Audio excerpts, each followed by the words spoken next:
Hi, welcome to the workshop. This workshop is, as you know, the power of intention.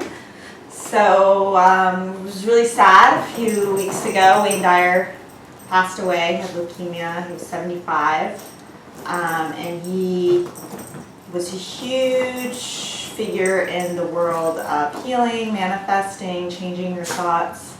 And I enjoyed reading actually quite a bit of his material this past year. So I'm really delighted and honored to share his wisdom and the wisdom that he shared from other teachers, because not only did he share some of his insights, but really what he was really great at was just quoting a lot of teachers. He would just kind of, if you ever watched videos of him speak or heard him speak, he'll just go on and on for like over half an hour just quoting people, like asking a question, and stuff. If he doesn't have an answer, he will quote someone else. So it's true, you don't have to have all the answers. You just, he studied a lot and was well read and was able to kind of condense a lot of other people's teachings to other people. So this book is really good. It's called The Power of Intention, Learning to Co-Create Your World Your Way. This is like my second time reading it, kind of preparing for the workshop. And it's really great to read because it helps you change your mindset. And something that he's really famous for saying, his most famous quote, which he actually didn't say, was, "You change the way you look at things, the things you look at change." And it's a great little quote, and it's very true, because when your perception of things change, the things that you actually are perceiving change as well. So I thought we would just first introduce ourselves. I know it's just you and me, Mom, but this is it's okay. It's okay, this is just for you and me. We're not going to put this on YouTube or anything, because we're going to do it again on Thursday. So you can come back on Thursday and film it, and we'll have a few people attend it. And, we'll get my outfit better, get the feng shui. He talks about feng shui in his book. And then I can kind of rehearse with you some of the exercises, because some of the women who wanted to sign up, or they said they did anyway, said they wanted the workshop to be interactive. So I try to always make everyone happy at the yoga room. So we're making this workshop a little bit interactive. So I would love to just hear about what brought you here. Ha ha ha! And specifically, I know you heard Dyer speak at Salesforce, which is pretty cool. And just what you've read of his and what you want to get out of the workshop. And specifically, this is kind of part 2 of the question, so you can talk for a little bit. We're going to go over, and I'll have you elaborate in a second. Thank you for bringing these cards. This is awesome. What specifically do you want to co-create for yourself, manifest, intend for yourself? And then what are the circumstances, very specifically, that are surrounding you when this is happening, when this is successful? Because you have to think in terms of the end in mind. So you think in terms of it already being completed. And I'm very good at this in terms of, not judging the quality of the work, but I do know how to complete projects in the artistic realm. I've, have produced full-length productions, and you have to be very, solid that it's happening, because there are just too many obstacles in the way. So I'm going to share, I'll go first actually, because, why not? And then you can go tell me all the things I asked and what your specific project is. So my project, and I've been feeling like preparing for this workshop, I'm like, oh my God, I have so much to do for this project. But when I'm preparing for this workshop, I'm kind of like, oh, this is a good reminder for my project. So I feel like it's all connected. But I studied theater and then dance at UC Berkeley, and then I went on to do a couple of choreographing, producing, directing projects in Boulder and New York and San Francisco as well. And I blend theater and circus and dance. So I thought, oh, okay, it's been a while, besides doing little open mic things that I've really co-created, and I miss it. So at the end of this month, I got my ticket, I got some performers, and I got some spaces, and I'm actually doing it. You know, although I read online I'm supposed to do a few short films just for practice or else they'll suck. It says your first few short films will suck. So I have to like get a few out the next few weekends. But I'm going at the end of the month, which is in like 2 weeks, to make my first, like I call it a short film or music video. So that's the project, and the specifics that I want to see, I mean, he actually said he can't do it, but I have this vision of him being in it. So the title of the piece is Trio. I've already worked with Sean Blue and Jacob D'Estachio.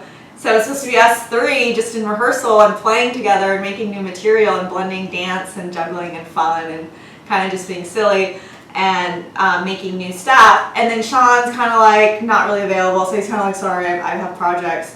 But I just see him in the project. So he said, okay, you know, I said, okay, well, let me know I'll let you know the specific shoot and rehearsal schedule. Hopefully he can make it. So I feel like he can do it. I watched this director who worked with, he made the Ghostbuster films, and he's whatever his name is, but he kind of discovered that actor Bill Murray, and his first big movie, he really wanted Bill Murray in it because he had worked with him, kind of discovered him, and Bill Murray was like, sorry, you know, I can't commit.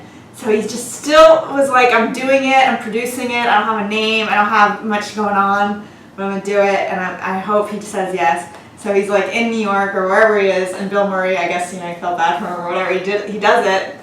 So it worked out. So I'm doing the same thing with Sean Blue. I'm just praying he'll do it. But regardless, I'm doing the show. I have a great dancer. You know, she's rehearsing with me. She said if the material's good enough, we'll put it in the show. So I have to rehearse. So there's a lot of action that needs to be taken as well when you want to manifest an intention or co-create. And that's how I feel with productions. It's always a co-creation because so many other people help make something happen. So that's one thing about the book that I do feel is lacking, is the amount of work that it takes to make something manifested and the amount of action. Because any great director or choreographer I've ever worked with or you know, I've seen their work, it's like there's so much work. So I know that to make this good, I have to like do my bad short films, I have to rehearse to do the choreography, yada yada yada. So there's a lot to do, but my specific circumstances, I'd like to raise more money, make it more, you know, enjoyable, and to pay my artists, and to have a nice apartment paid for by the producers, and to have good weather, or as warm weather as possible, to have you know, just enjoy the process while I'm there, and to just have a good glow. And I'm still debating a little bit the music, so I'd like the music to be kind of the right choice, which it will be. Okay, that's a little long answer, but you really, even my answer could be more clear, more specific, and more crystal, because the more crystal you are in your vision, and I haven't even written out the script yet for the film, so you're supposed to like know each shot, each move, each choreography move. But anyway, now I'm passing the ball to you, Mom. This is totally your turn to share about Wayne Dyer, what brought you here, what you're looking for, and then what you want to co-create, manifest, intend, and what are the specifics. Do you want me to film you? No. Well, Wayne Dyer is a good guy. I mean, I've seen him on KQED before I saw him live, and he has a lot of wisdom. Like he tells you, you cannot touch the same water twice because of river flows, or things like every moment is different. And then he has wisdom about the way we change, our body change from birth to getting old. So nothing is really permanent. We change. And then he talks about when you have a calling, you just, even if you don't want to do it, you end up doing it. So he wanted to stop writing, and he said, this is my last time I'm writing, and the very next day he started writing again. which means he had an impulse to do it. So he was born to do it. Very true. Yeah. So anyway, so we all have something we need to do that we don't have to force. It's in us. So for him, it was writing and teaching and being a speaker. For other people, it's another calling. And it comes naturally. You don't have to force it. You don't have to learn it in school. You don't have to learn it in university. It's just you're born with it. And then that's one piece of wisdom he shared with us, right, during the speech. So once you find what you like to do, whether you paid or not, and whether you put your intention to do or not, then that's what you are meant to do, and that's what you'll end up doing. And so about my intention, I have many intentions. You can just pick one and share it with us and try to be specific. Well, my intention is to have the third part of my life very, like, easygoing, not stressless. I would like to see my grandchildren before I die, but you know, I never know what's gonna happen. And then, other than that, I'd like to maybe go. Actually, I live near a beach, so I'd like to spend maybe a few more days at the beach before I die. What else I want? So you have a lot that you've mentioned. Why don't we just pick one? So you said, my life wants to be easygoing, stress-free. So we'll talk a little bit. These are great examples. So, I don't know, someone work, it's hard when you're doing it yourself, the witness of your own language, but your language. So you want to have like no stress. So we want to state it in the positive. So what would what are your days looking like if it's not stressful? Like if it's... Well, it's not stressful now because I have no boss. Right. So I do what I want. I can take a day off. I can work if I want to, and I can not work if I don't. So you wake up and you and I decide what I do. You decide what you do. Okay. So Are there any things that aren't there now that you want to see in this life that's so easygoing? No, I'm pretty much no. You just need to go to the beach a few times a week? No, I can if I want to, if it's hot enough, and then... Like tomorrow's hot. Yeah. So you can take the day off tomorrow and just go to the beach. I could, and then the thing is after an hour I get bored because it's not really the environment for it here. You could just go for an hour. Yeah, and then about my grandchildren. All right, so let's move on to the workshop. So you can't, just in terms of your will, you can't really force your will. Like, say I'm in love with this guy, right? And I'm like, I intend this marriage, this relationship. I'm just like, I visualize it, I state it in the positive, I use my imagination, I use all the stuff in this book, yada, yada, yada. The problem is that this is another individual and they have their own will and their own intentions, so you can't, like, that's kind of like, it's not really written in the book, but it's kind of an unwritten rule, or it's just this rule, which is within working with the divine, you can't mess with other people's will. Like, that's their deal. So you can only, I can want to work with Sean, of course, and I can, pray and, hope it's for, but it really has to be for the highest good of all, and you don't want to get all like, weird on No, but on the other hand, you can pray for wisdom, or you can pray for a soulmate without specific name, without a specific name. And you can pray for children with a specific person. Exactly. Yeah, exactly. So let's just go over, I Googled or YouTubed Wayne Dyer, Power of Intention. So I listened to his talk, I think, one and a half times. So I kind of was like, writing notes on what he was saying. So the one from KQED? It was probably something like that, yeah. So first is just to define intention. Like, what is intention? Okay, so you wake up one day and you say, this is what I intend to do. Yeah. So he really wants to be specific that You have it's to be not very- something that you do. No, it has to be Because- very clear what you want. Because if it's not clear, any road will take you there. So you have to be very clear, very precise about the time frame, about the details of what you want, and then you can do what you want.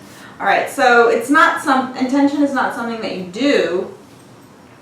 Okay, because that's your ego. So No, he wants- it's something that you connect set your to. mind to do. Yeah, it's something you connect to. So intention is almost like this force. He talks about when he was a little boy, and I actually remember being a little girl on the bus, and you see everyone, there's like the strap, and everyone hangs onto it, but you're too small. And he remembers being like 4 or whatever, and he just imagine he could jump or he could fly up to the strap. And he links that to what intention is, which is that strap, on the trolley car or whatever, the bus. So, and I actually had that same memory when I was a child. So that it's something you connect to. So it's kind of like Carlos Castaneda, one of his teachers, he wrote in a book, "In the universe there is an immeasurable, indescribable force which shamans call intent. And absolutely everything that exists in the entire cosmos is attached to intent by a connecting link." So basically we're always connected to source because we come from source. The question is how high our vibration is, or how clean, or Wayne Dyer talks about how rusty or clean this link is. So the stronger you're connected to it, the more you're going to have those synchronicities. Things are going to kind of the right people are going to show up, and it's like you're just really focused on your intention, and it's almost like, you're just in the flow. I also follow a lot David Wolf, and he talks about how you're kind of in it or you're bounced out and you're not in it. And Wayne Dyer acts like, oh, you just can always be in it, but I don't think that's true. I think everyone kind of goes through the wave, and sometimes you're just like the wave of life will bounce you in and out. So when I've managed property, and that's just not my thing. So you're not in the flow, and you feel it. You're like, God, I don't like doing this, or you're just not enjoying things. And he talks about that too. You have to feel good. I think you're either in it or you're not in it, and you should know through. And this isn't even in the book. This is also David Wolf, but synchronicity. So that's something I've learned this year too. Is a thing this workshop is not happening. So maybe I didn't put enough effort. Maybe I'm more into my project right now, whatever. But things didn't synchronistically happen enough where people wanted to come tonight anyway. Maybe this is a great rough draft. Maybe this is a good rehearsal. Thursday it's going to be packed. But when things aren't flowing, that's a sign from the universe, from source, saying, you know what, let's drop this, or this didn't, what did you do or not do that didn't work for this? So that's something. So I'm going to just go over 2 steps for this part of the workshop, which are, we're going to go over the 7 faces of intention. And then I want you to quickly, we're going to work with index cards. You can write down these 7 intentions, and you can put them with tape around your house, the mirror in the bathroom where you do dishes, near your laptop, whatever. And then at your office. And so you just are going to see the 7 faces of intention. And I want you to write down how your specific intention for today is using these 7 qualities. And then we're going to go over the obstacles, or what you can do for overcoming ego's hold on you. Okay? So those are just 2 things we're going to do today in this quick workshop, and I think that'll be enough until the next workshop to have it soak in, because it takes time too for these ideas to really get into your consciousness and in your thoughts. Okay. Okay? Thank you. All right, so here we face of beauty. You have to write beauty. The face of expansion, kindness, love, beauty, expansion, abundance, receptivity. And the first one? Creativity. All right, so you got to create what you want. You have to be creative. because the force that is, you have to be like source. So that's what Dr. Levry says too. Like if you are of service, if you say, how can I help you? If you help one person, God is obliged to help you 7 times in return. Because if you are like the source must serve you too. Because you are in the same alignment, you're in the same vibration. That's why you're supposed to serve. All spiritual paths say to serve. So kindness is kind of like service, because when you're kind, you treat your neighbor as thyself. It's love. And that's love too. Loving, the vibration of love is to give. Okay? And creativity is to, I mean, that's a big question, but it's to kind of to create, to make something outside of yourself. So you could create in a small business, you could create for your family, making a home and dinner, you could create in artistic fashions, you could create, by having, family with children. So creating a family, creating a theater, creating a home, creating a business. Whatever you're creating that takes something that you've made outside of what existed before. So that's what God does when He made the universe. So that's one of the 7 faces of intent. So beauty, because the universe is beautiful. You look at the cosmos, the stars, the planets, the nature. Nature is God in a way. So yada yada yada. When you tune into source, more of the possibility of your vibration goes up, and then you're in alignment. Your link is clean.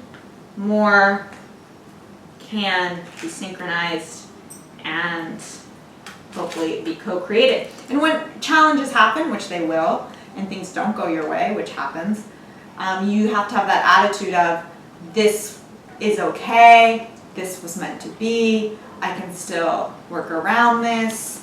You don't get worried or stressed or fearful, even when those things happen. You have to have an attitude of the end in mind, and you kind of go with the water, fluid.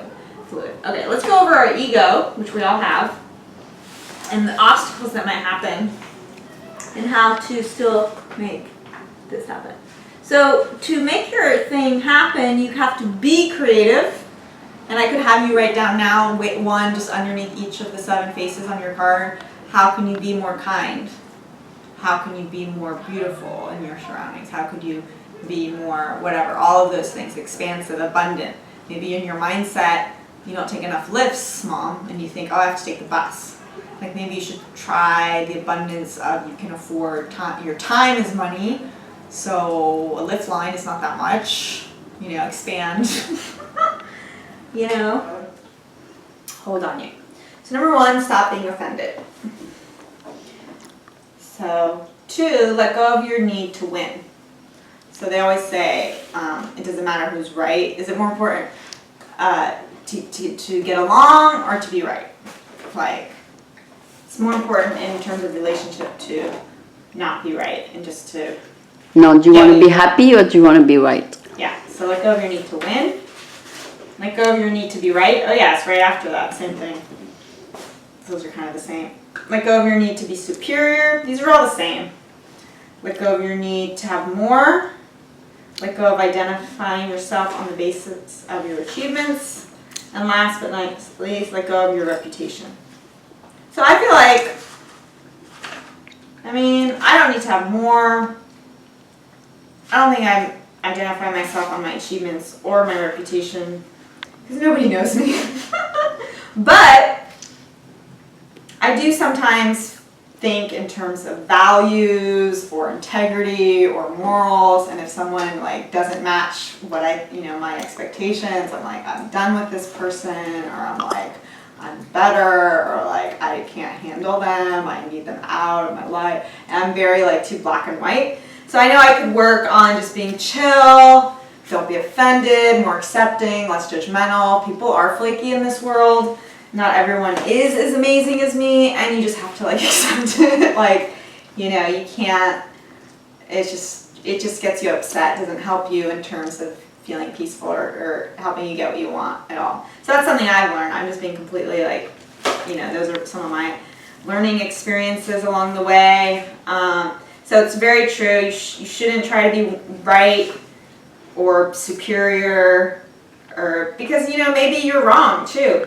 Maybe someone who's flaky is actually much more just like in the now. You don't know. You don't know. So,